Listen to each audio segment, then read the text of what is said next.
Mr. Mongjo Nu, who is the president of the Burmese Rohingya Association in Thailand. Now, I'll have to ask you to be concise, 5-8 minutes, in order for us to have some time for the audience and for questions and comments. Ming, my friend sent me an email just this morning. I got it. So it's better please give mic to them first. They are my junior, but they are the young generation like Dr. Cho, the Cho Yin Lang. Okay. And they tell me who is not coming. Then I will talk. Yeah. Well, Dr. Mr. Cho Yin Lang also. We are friends. We have usually talk together about the issues about Rohingyas.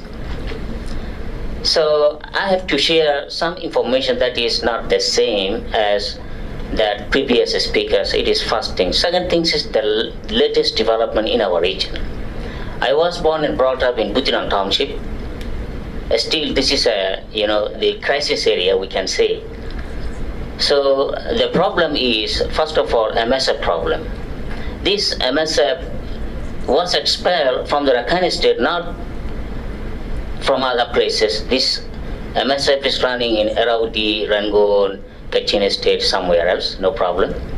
But I think in our Arakan state, there is no medical facility that Muslims should go, or Muslim can go to the doctors in the side of the doctors. They are not going to the doctors or hospital or not, they are permitted to go there. This is a latest problem. So MSF is only the single facility that the Muslim can get medical treatment. This is the most serious problem. The second serious problem is our education. We are now, since 2002, our Rohingya students cannot go to the universities, freely to the high school, freely to the regional college. We Rohingyas are stopped for more than 20 years that those who were qualified in matriculation examination, good grade, they are going to universities. I mean the medical college and the engineering college, professional universities. But the students are now, they are living at their villages, at their home, without going to the universities, without going to the schools. Even their high schools, their middle schools in our regions, these schools are separated by the school authorities. The one's partition is for Muslims, another partition is for Arakan. So the situation, even the school surrounding is very dangerous now.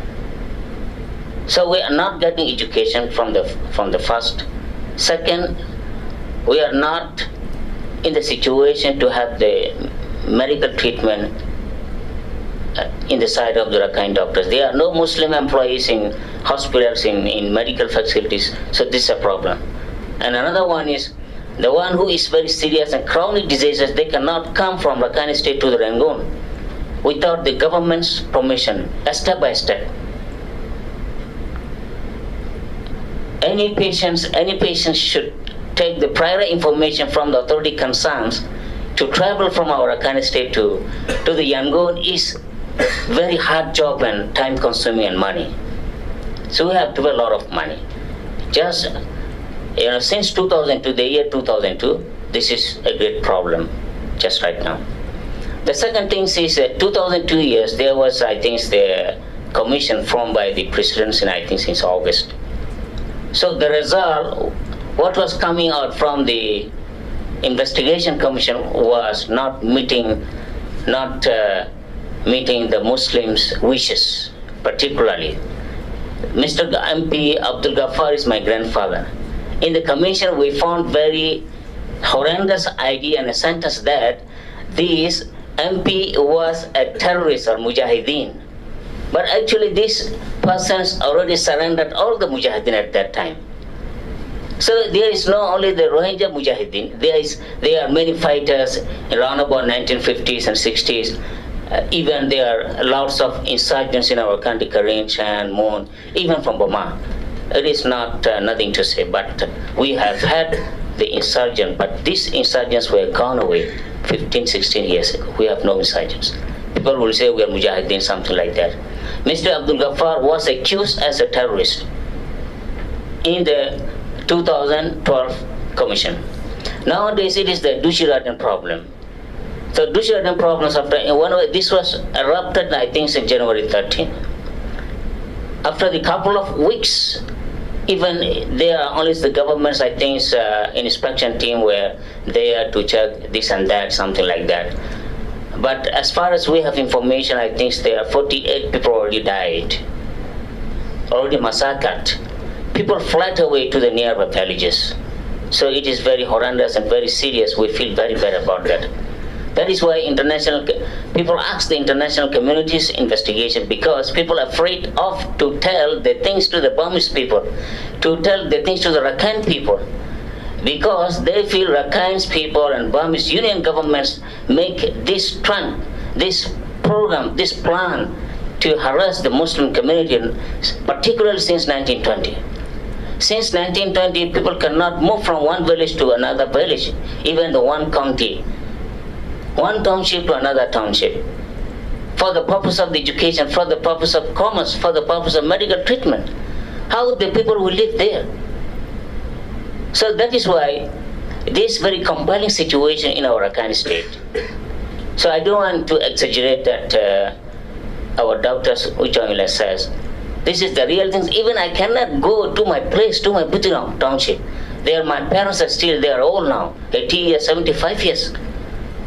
I can't go there. They can come to the Rangoon, to the proper Rangoon to have the medical treatment. My point is, we are citizens of the nation. We are Rohingyas. It is not exaggeration. The Rohingyas, what is not created or fabricated. Rohingyas, what was found, or this is started by Mr. Francis Buchanan Hamilton. It's a doctor, surgeons. He worked in Inwa in the last period, in the kingdom period, for example. He met some people from Rakhine state and then asked these people, from where you came? People said, we came from Rakhine state, we are Rohingyas. This is not a Muslim, or this is not Buddhist, or this is a foreigner, this is from this Englishman. So he written about the contemporary vocabulary words, the Rohingyas, words, they always prescribe the Rohingyas what? So Rohingyas was started, the word Rohingyas particularly was prescribed or exposed since 1799. It is 1823, it is 25 years before 1823 cutoff. Government in our country, there is a rule or criteria. The one who live in our country or territorial places before 1823, he or she is the indigenous people. So we are 25 years before the cut of the 1823, so we are automatically indigenous people. But still their media, journals and government, official staff sometimes say something different from one place to another. It is very funny and ridiculous. We are suffering this. So after that, in 1950s when there was the first democratic period in our country, we Rohingyas were recognized by the government. We have got chances to form the University Rohingya Association. We have got chances to broadcast our programs in the BBS, Burma Broadcasting Service. Ubatung was my real uncle. He broadcasted this thing from 1961 to 1965, October 31st, even 6 years. Even many things we have got. Still we have Mayushi. Mayushi, this is the military government compiled this book. In this Mayushi, we have had the strong document. Fortunately, I would like to share my information. 2013, in the university's distance education curriculum, first year geography, there is the Northern Arakan state, there is written a paragraph that Rohingyas people are residing in Northern Arakan state. This is the last version, last update. So it is nothing to be to be arguable or something that to be doubted. So we are Rohingyas. We are not doing these things as to be fabricated or my Arakan brothers to say us that so and so. How things we Rohingyas can take away the Rakhine state or we dominate the people, things that like that. Where is this Rohingyas organization? Where is this terrorist organization? There is no terrorist organization. Of course, there were 30, 40 years like Rohingyas. We have organization RSO, something like that. Nowadays, this is not. This is finished already. This is cleared by the government of Bangladesh. So even they say we are infiltrators, we are aliens, we Bengalis sneak here. So in Arakan state, there's 20 years now, they have military outposts, even 20 military outposts there. Even we have census about even animal, even coconut census, even animal census. Keep aside the people census. Mr. Khan, Mr. Khan.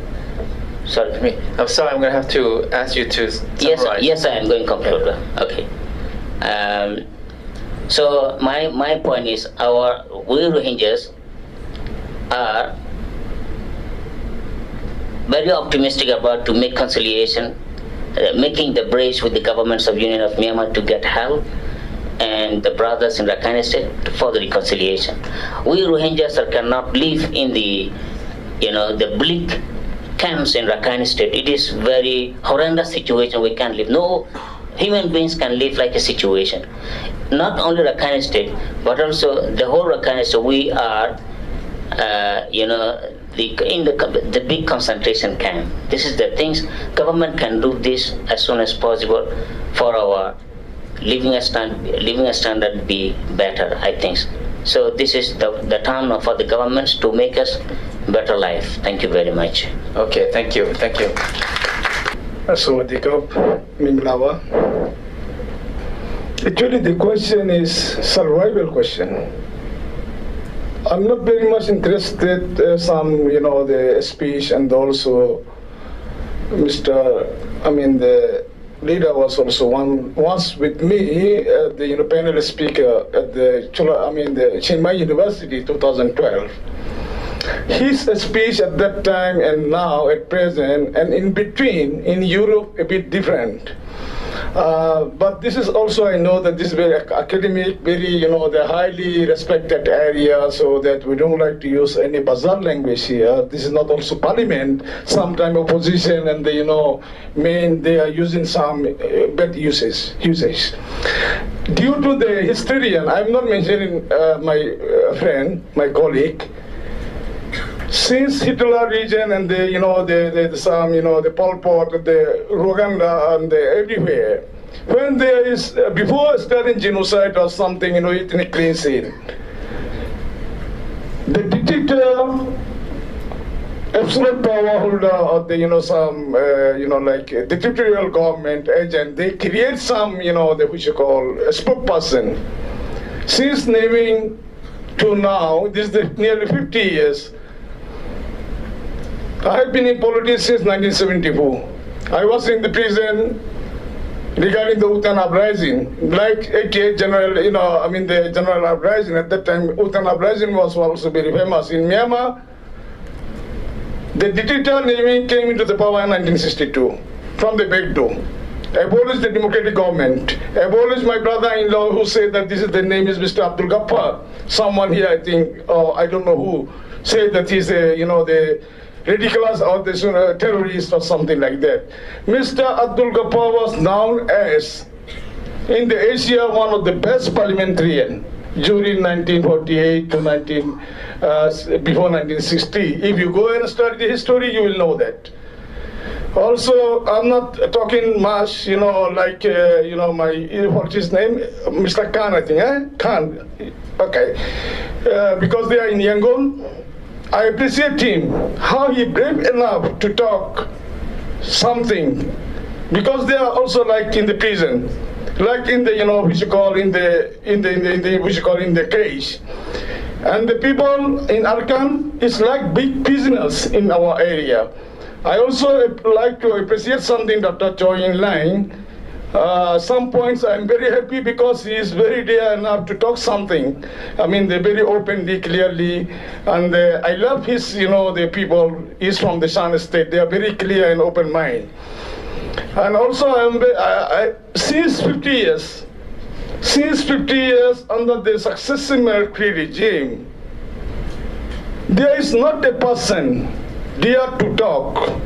They have to translate only for 1% system. For example, naming regime. What naming say, they have to approve. Somong regime, what Somong say, they have to approve. Teng Shui regime, what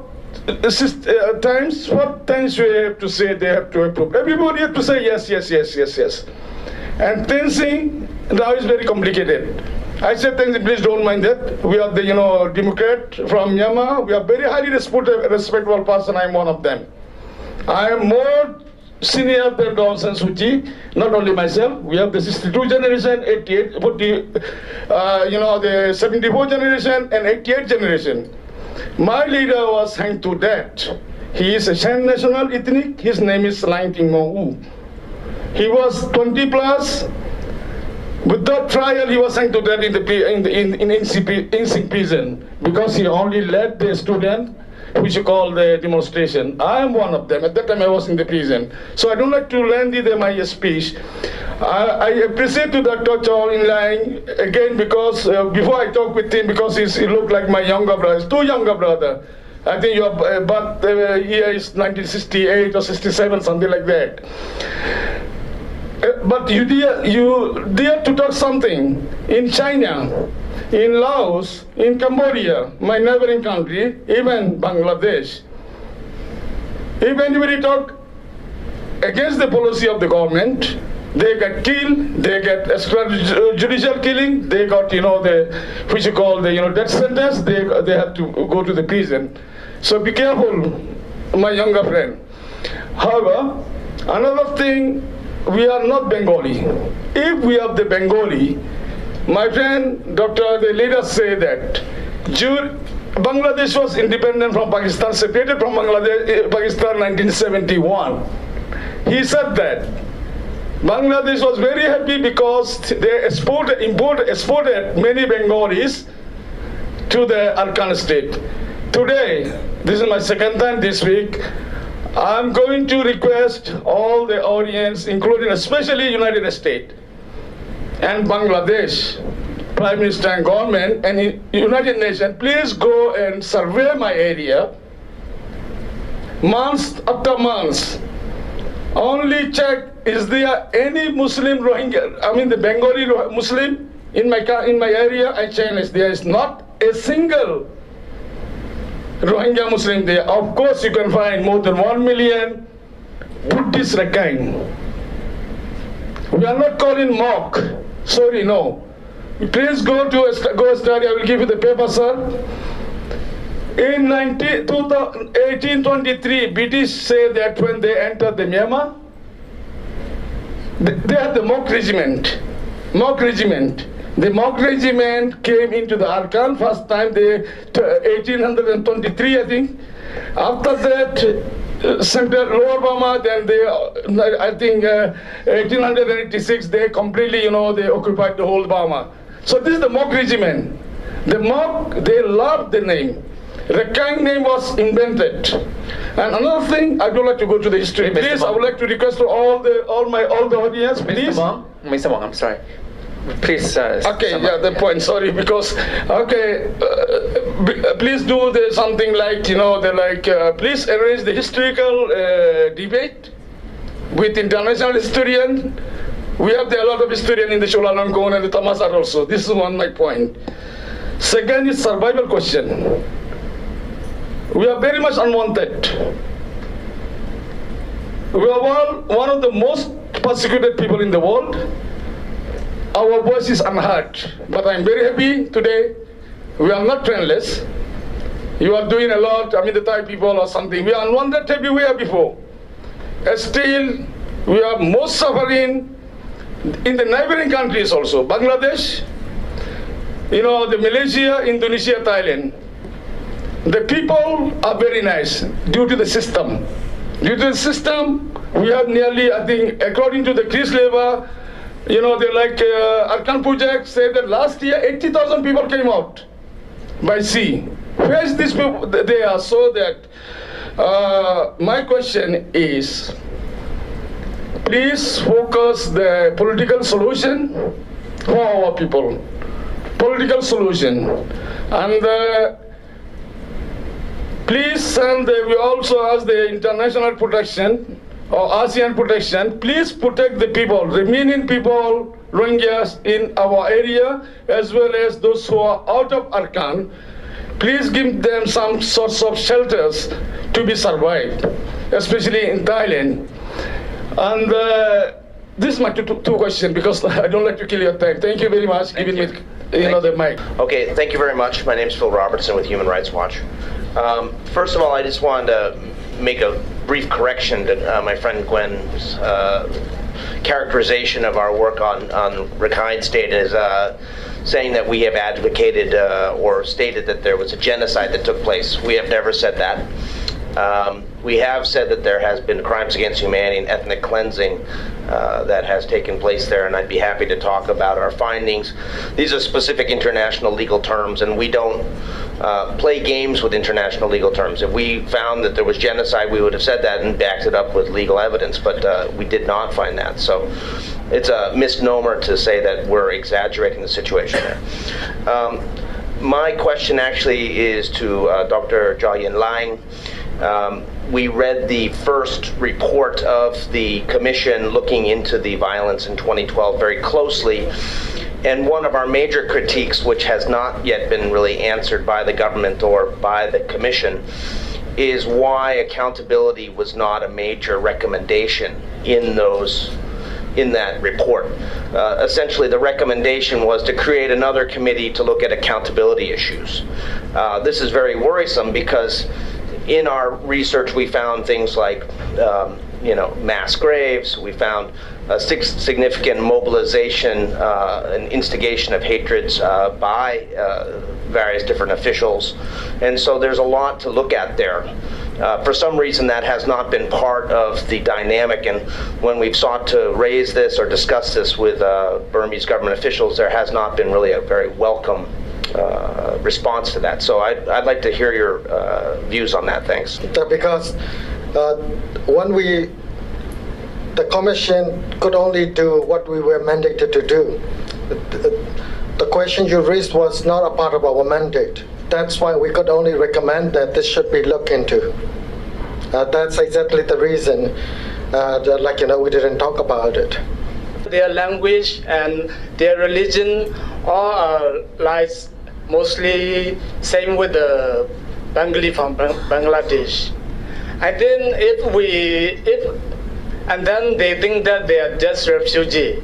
Why they don't consider they are job seeker or victim of the human trafficking? And then if you think only they are refugee, like you neglect the human trafficking, and to fight the human trafficking will be weak, will be neglect. As you know, there in Thailand also, they have many human trafficking issues, including Myanmar. And then, my last one is that I found the 2014 UNHCR country operation profile Myanmar in UNHCR website. I would like to ask Dr. Jia Yin Lang if you know or not. They have I found the two versions. One, I checked this on 2013 January, and then later they changed their report. And I will tell you I will read the first report. They say that UNHCR assists some 800,000 Muslim residents who do not have citizenship. Members of this group were allowed to vote in the November 2010 election using temporary registration card issued for that purpose by the government.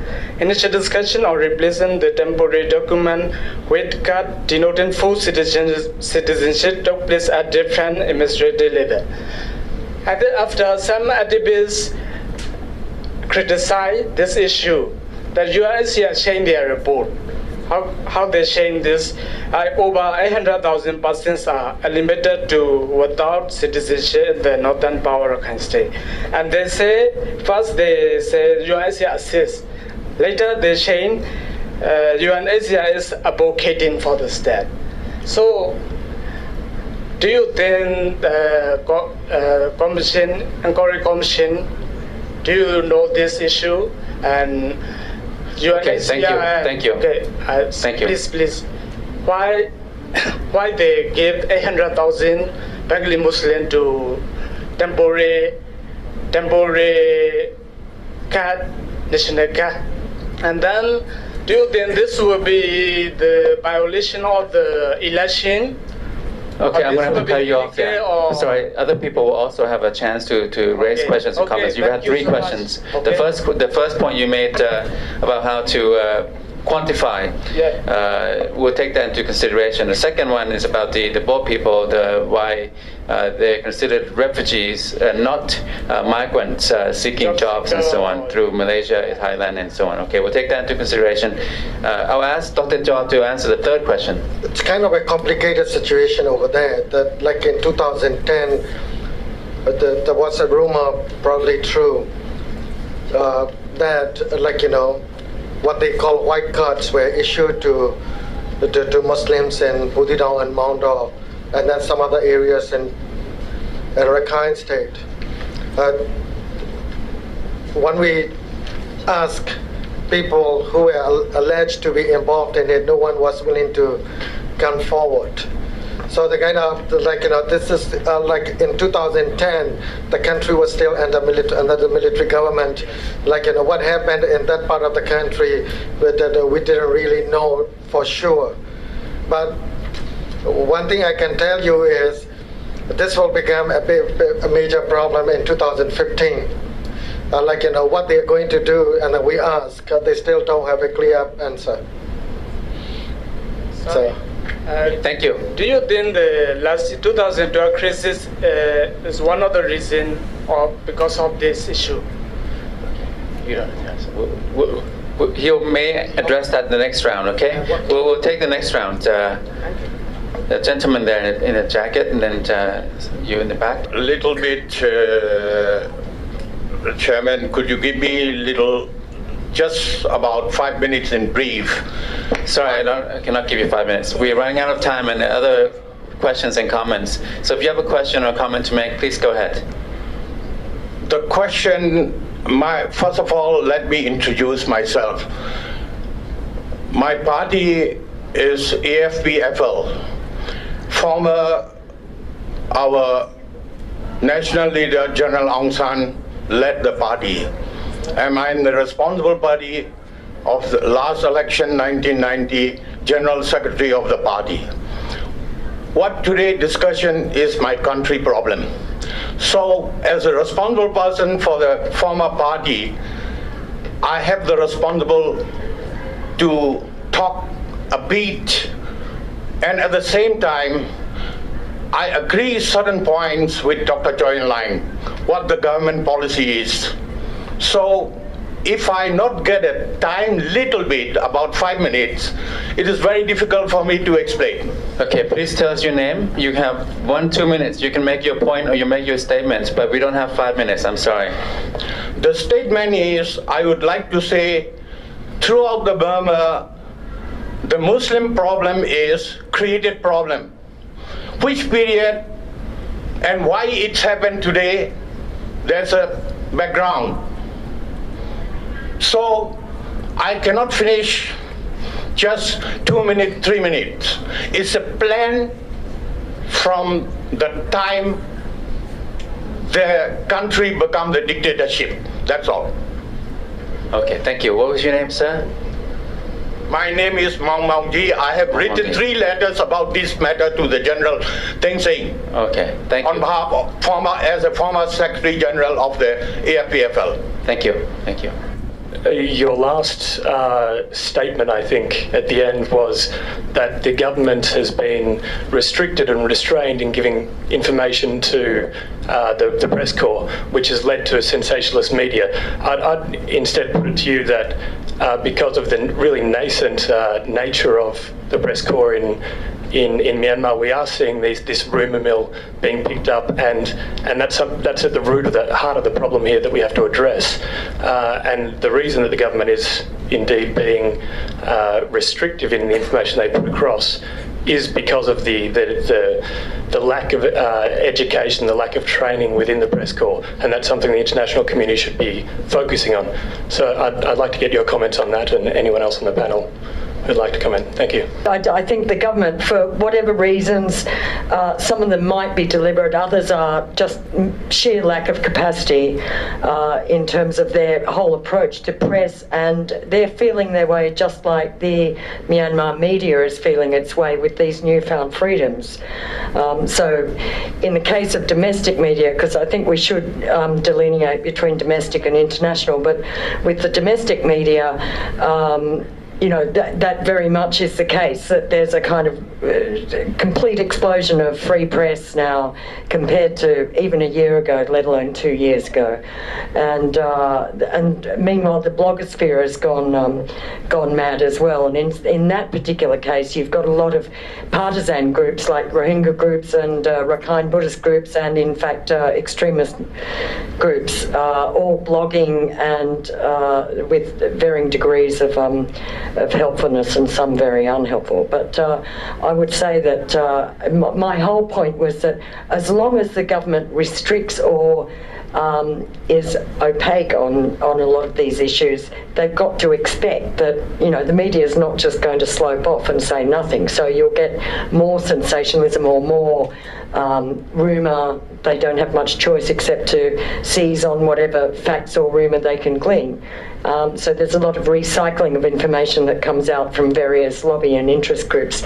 But, you know, it is a very good point. You need capacity building on both sides, and media training is a huge thing now in Myanmar, with a lot of NGOs and other organisations getting involved in training journalists, and also, it has to be said, the government. There's a lot of media training going on of the Information Ministry and various bureaucrats that are handling dealings with press. And right now I gather that there are initiatives afoot to specifically focus on the Arakan situation and get some better, more reliable press coming, and better transparency on the government side, but that remains to be seen. Thanks for bringing it up. Let me start with the question and then just take a little bit of background. The question is, we haven't heard about this very complicated question: what is the role of the Burmese military in this situation? What is the role and what are the interests of the Burmese military? I ask because I think everyone would recognize we're talking about the central government, we're talking about local governments, but in a sensitive border area, the military has an overwhelming influence. And just one background point, we heard the gentleman say that the reason accountability was not looked into was because accountability was not part of the mandate.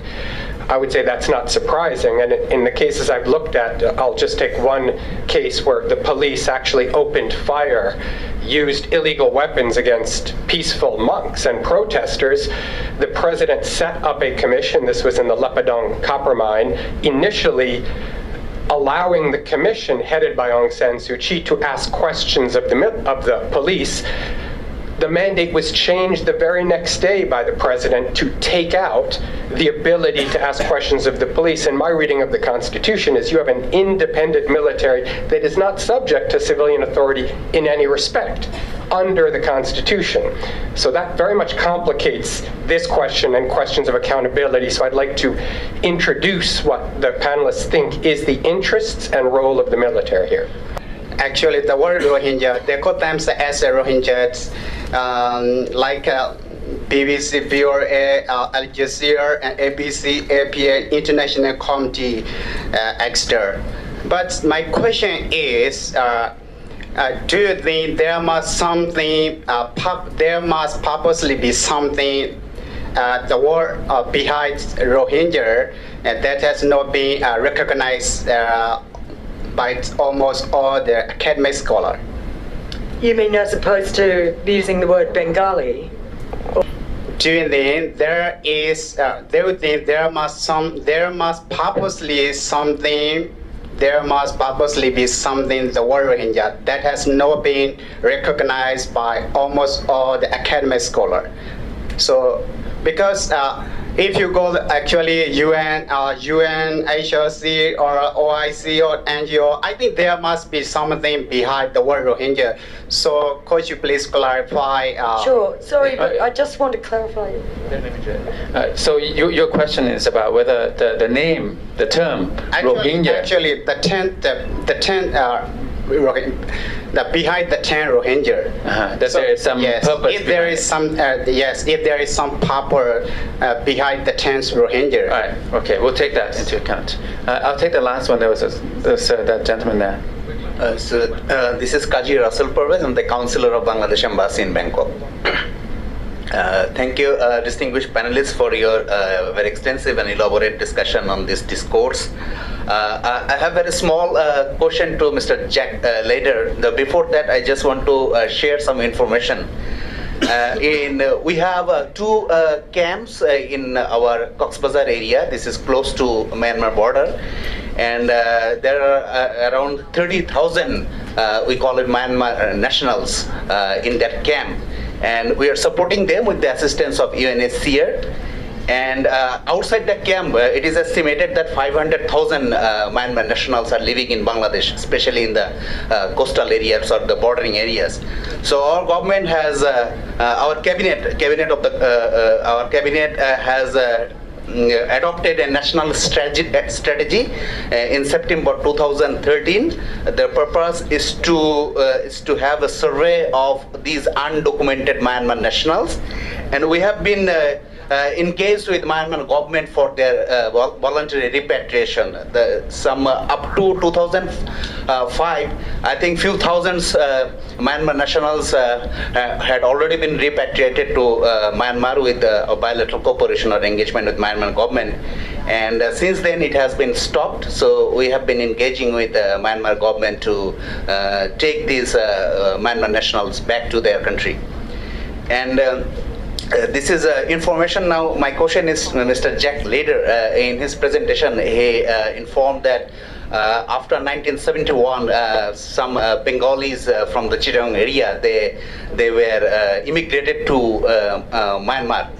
And as far as our information is that during our 9 months long liberation war in 1971, 120,000 people temporarily immigrated to India, and after our independence was over, we took all of them back. But as far as our knowledge, there is nobody that immigrated to Myanmar. So if you could kindly give us the sources so that we can have a study on this. Thank you very much.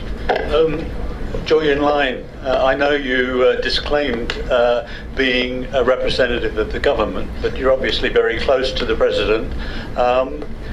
I wonder, why is the Burmese government not prepared to allow an international inquiry into the most recent incident? You've been very eloquent about explaining the mistrust in the area, and part of that mistrust is also any government inquiry. We could solve the issue by having an independent international inquiry. Why not? I think they're all really great questions, and I'll just make a few comments about some of them. I think that first thing is to address the discussion over the exaggeration of stories and the sensationalization from the media and everything. I think that when we're talking about this, we're talking about the events taking place in North Rakhine. And I do think that probably one of the solutions to this would be simply for the Burmese government to allow people, particularly freelance journalists and journalists from the International Press Corps, as well as journalists from Myanmar itself, to have full access to this particular area. I think it would just make sense that this would then end up clearing up a lot of the discussions and conjecture that people have about what is happening in these particular 3 townships that has been a black hole for all these years. So I can't accept the fact that people would say that there is a lack of information coming out of North Rakhine. But the fact is that as long as the press corps is not allowed free access to these areas, we're going to continue to have these kind of very frustrating discussions. I've been working on this story for 8 years now. I will gladly go up to North Rakhine State if the Burmese government would allow me to go, but unfortunately they don't. One other comment, and then I'll let other panelists talk, is I think that we can also talk a lot about the definitions of identity, the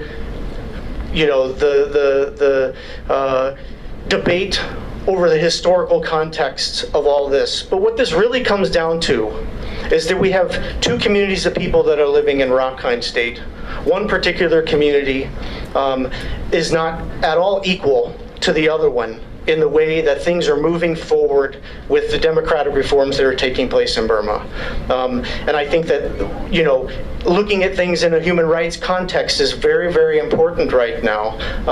From journalists, from independent researchers, and I think that that is something that continually needs to be brought back into the discussion instead of taking a lot of these tangents when it comes to the historical perspectives that are trying to realize what's going on today with what's happening in Rakhine State. Dr. Jacques, leader, you also mentioned a distinction between ethnic cleansing and genocide. Perhaps you can cover that as well.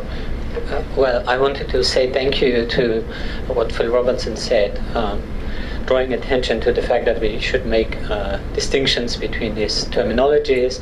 I myself try my best to, when I'm quoting, to use the terms as they are used. I also want to attract attention to the fact that the Rakhine themselves have been using the term genocide with regard to what had happened to them in the late 18th century. There's in a certain way an abuse of the terminology there that we can also attract attention to. Then reacting to the question that I was asked about what I said with regard to those who would have moved from Bangladesh after the war, independence war, I'm simply quoting the book of Moshe Yeager, a book from 2002 that I can give you the reference right away. I've been checking yesterday with people from UNHCR in the way that I represent their action, and I also got several corrections where they were drawing attention that I didn't really mention this correctly, so I want to be correct on that. Personally, what I have to say on what Yeager wrote there about he is using the term illegal migration, I am not in a position, and I've precisely said that we lack information on that. But there are in British diplomatic correspondence some comments from the Bangladeshi ambassador from 1975 that quite clearly says that they were grateful, Bangladesh was grateful to the Burmese government that they had accepted temporarily refugees moving over the border. And then I don't have information on what happened later, but I also suppose that many of these obviously went back. Thank you very much.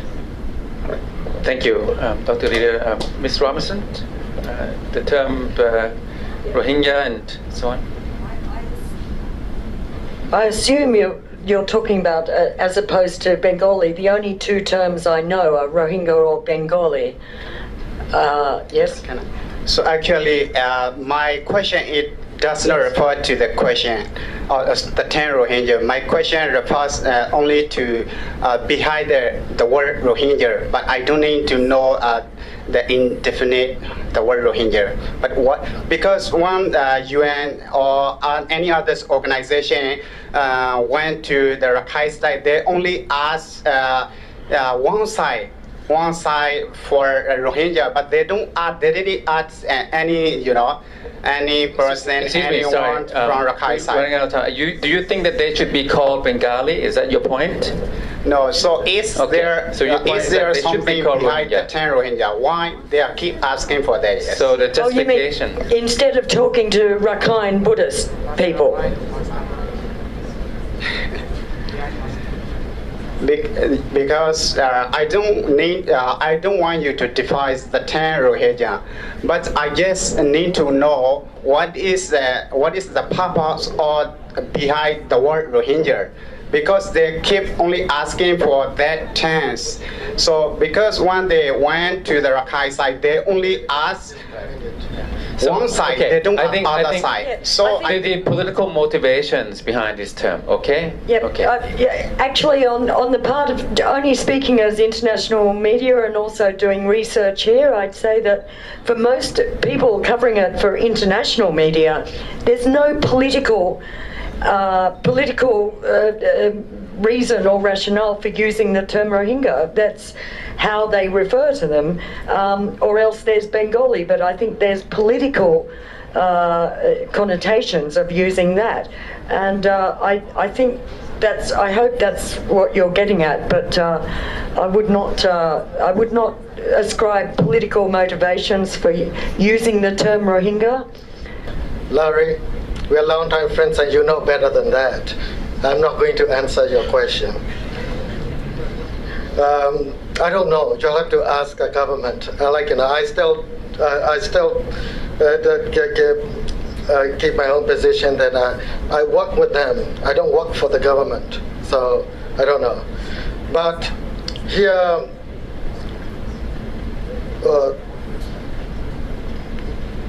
everything I've said here, and then my friend over there seems to suggest that, we have to. I'm doing something like totally opposite of the government policy, which is not true though. I'm not saying that everyone in the government will agree with me, but these days, you can talk about these things quite freely in Yangon and many areas. But I'm not saying that anything will come out of it. You can at least talk about it, and then but people will have to discuss this issue. Regularly, since we have this problem in the country, and then the role of the military. Right now, I cannot talk about. I don't want to talk about the role of the military prior to 2012, but after 2012, riots, the military is the only institution, sort of, trusted by both communities, mainly because there are many Rakhines in police forces, and then the military units got people from different ethnic backgrounds, and then when you go, I've done some interviews in controversial areas like Nyevo and some other areas nearby. They don't really, the IDPs, Muslim IDPs, they don't really want the military units to move out. The main thing is that they told us, without them, we will be in trouble, that they don't feel safe. Right now, the military units are the only the institutions trusted. And then, to tell you the truth, since we started working on this issue, they've been doing a pretty good job. That's the main reason we recommended that there should be more military units in the area. And then I have several examples that indicate that they have done a pretty good job in terms of maintaining law and order. And then earlier it was suggested that people were too afraid to talk to the commission. That is not true. Please don't underestimate female members of your community. They are very brave. And then some of our interviews were recorded by local community members, and they already uploaded it online. And then, we don't want to do it because we don't want anybody. We promise confidentiality, and we are going to keep it. But our interview, the voice files are now available online, and you can listen to those voice files. How vibrant and how brave these women are, and where. But the point I'm trying to make is that, they talk about it. However, available evidence didn't back it up. That's the point I want to make. I agree with Greg that if I have my way, I would want more international media in that area.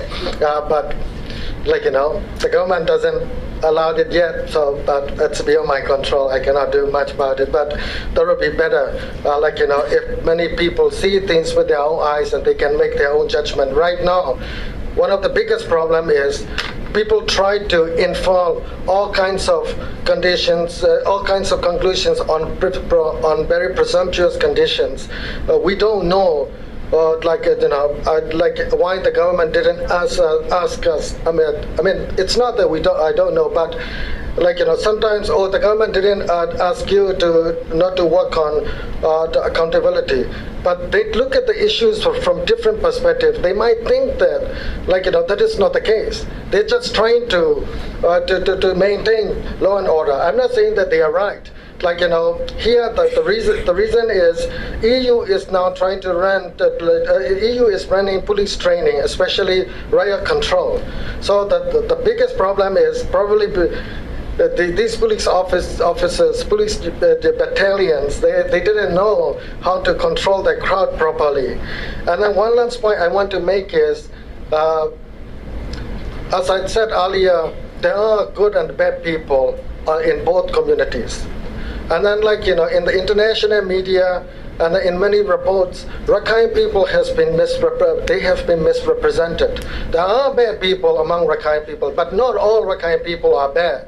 There are good people who want to do the right thing, but if you portray them in negative light, then, like, you know, you're pushing them to become, like, you know, either politically different or, like, you know, to become more critical of the other side. So here, I mean, like, you know, we all need to try to come up with a fair and balanced report, and that we need to work harder on this. Thank you very much. Please join me. We've run out of time, over time, in fact. Please join me in thanking all the speakers, and thank you for coming.